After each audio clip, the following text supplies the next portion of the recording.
Welcome to lesson 12 of non-Euclidean geometry. We have two topics in this lesson. The first one is Gaussian curvature, and then on a slightly different note, we have a topic concerning different models that can be used for the hyperbolic plane. I mentioned Gaussian curvature at the very beginning of this lecture series on non-Euclidean geometry, and I want to talk a little bit more about it here. Gaussian curvature captures how much a surface bends, and we can have with three cases. If it's flat, then we have Euclidean geometry. Then the other two cases are what we're talking about here in non-Euclidean. A positive Gaussian curvature means the surface curves in one direction like a sphere, and that's elliptic geometry, which we'll talk about in a few more lessons from here, where I have a lesson on that topic. While negative Gaussian curvature indicates a saddle shape, like a hyperbolic paraboloid. But that's what we've been talking about in hyperbolic geometry. In particular, hyperbolic geometry is all about constant negative curvature. This geometry applies to surfaces where the Gaussian curvature is always negative. And here's a little bit more about the connection between Gaussian curvature and hyperbolic geometry. So I mentioned negative Gaussian curvature implies hyperbolic geometry. Surfaces with constant negative Gaussian curvature. These surfaces, known as pseudospheres, are prime examples of hyperbolic geometry. Every point on such a surface has constant negative Gaussian curvature. So the hyperbolic geometry is more specific than negative Gaussian curvature. In particular, it has constant negative Gaussian curvature. And I have a picture which I'll show you on the next slide that might help understand this a little bit better. It was actually a diagram I showed at the very beginning of these lessons, and I want to show it again here at this point. So you may recall this from the first lesson. I think it was the first lessons on non-Euclidean geometry. So we have three cases here, and I want to just focus on the curvature. So the Euclidean geometry has zero curvature, and you can see here if you have two lines that are parallel and have a common perpendicular, they continue to have the same distance apart. If you have positive curvature, as in a sphere, then you see here the lines bend, and eventually they're going to intersect on the sphere. And this is what's known as positive curvature. And then negative curvature, you kind of have this saddle shape, or at least that's one example of something that has constant negative curvature. And you can see here where two lines are parallel, but they get further and further apart as you go further out on this.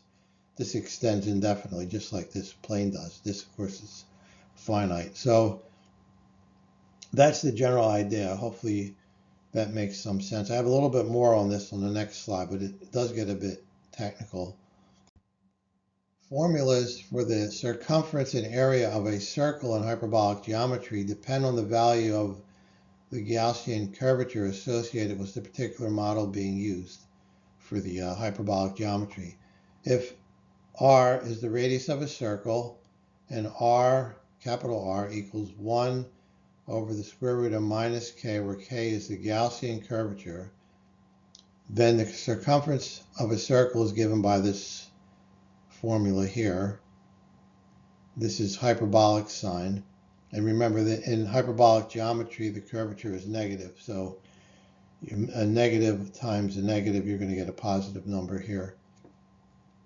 And the area of a circle is given by this formula here. So you can see that these formulas are different than the formulas for circles in Euclidean geometry, and they require the knowledge of this value R, which in turn depends on the value of the Gaussian curvature. Yeah, and I just made a note here that the hyperbolic sine of a number x is given by this formula here, exponential function e to the x minus e to the minus x divided by 2. Although hyperbolic geometry applies to any surface with constant negative Gaussian curvature, it is usual to assume a scale in which the curvature is -1. So that simplifies things a little bit. You would just get 1 here.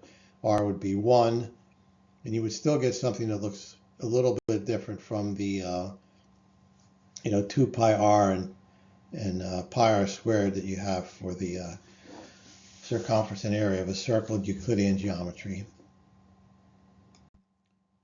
Shifting gears a little bit, I want to talk about 2 different models for hyperbolic geometry. I had mentioned the Beltrami-Klein model, sometimes known as just the Klein model, in a previous lesson, but let's go over that again here. So the points in the hyperbolic plane are represented by the interior of a unit circle. The boundary is not part of the plane itself, and lines are represented as chords. So we have 3 lines up here and another line down here. Points are just the same. Points in the hyperbolic plane are the points inside of this unit disk. These 3 lines intersect at one point P, and these 3 lines are also parallel. They don't intersect line L. So that's kind of an easy way of visualizing that you can have multiple lines through a point that are parallel to a line.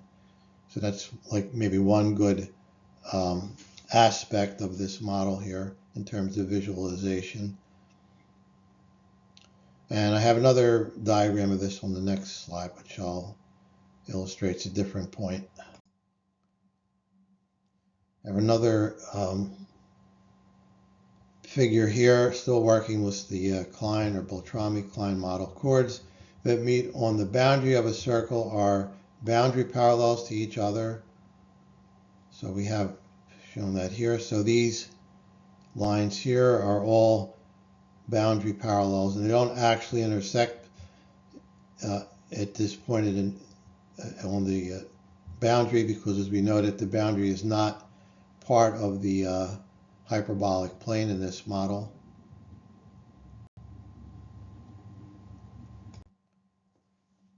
The Poincaré disk model, also known as the conformal disk model, is also based on the interior of the unit circle, but lines are represented by arcs of circles that are orthogonal, i.e. perpendicular to the boundary of the circle, plus diameters. So we have a few lines shown here. For example, the L is an arc of a circle, and it's perpendicular to the boundary at points R and P. And we have a few more. G is another line, again, that would have to be perpendicular to the boundary, and then M is yet another line, and N is a line. And we also, diameters are considered lines. So we have several lines here, and then if they don't intersect, they're parallel. So L and M are parallel, for example. H and L are parallel. Then we have M and N, they intersect at a point here. Each line in the drawing is perpendicular to the tangent line to the circle at at 2 points. And as I mentioned earlier, we have one example where I actually drew in the points. So that's the Poincaré disk model. As you can imagine, this is a little bit hard in terms of drawing diagrams, like in some of the proofs that I had.